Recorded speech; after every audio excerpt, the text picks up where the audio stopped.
Hubáček a na modrej čiare dvojica Čáslava a Klepiš. Jágr na ľade chýba.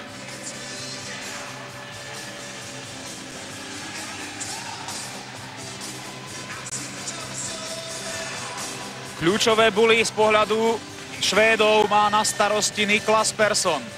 Proti nemu Klepiš, ten už si vymenil teda miesto s rachunkom úspešnejší Švédi.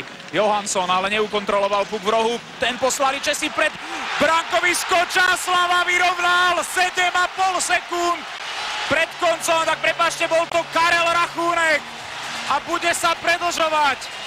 Švédi zostávajú ležať smutný na ľade, konkrétne Hariu, ktorý sa márne vrhal do tejto strely.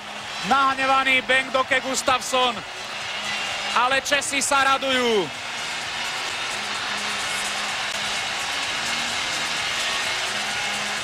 Karel Rachúnek má obrovskú radosť zo svojho druhého gólu, čerstvý otec. V play-off je to z jeho strany každý zápas o radostnej udalosti. Hoci tá prvá nebola hokejová, tu bol Rachúnek, ktorý vystrelil cez padajúceho Johana Hariho. Nechytateľne umiestnená strela, Gustafsson nemal nárok zasiahnuť. Obrovská česká radosť.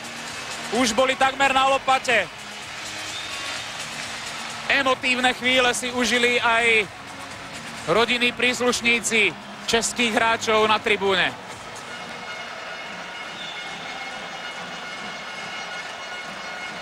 Dnešné hokejové popoludnie bude ešte poriadne dlhé.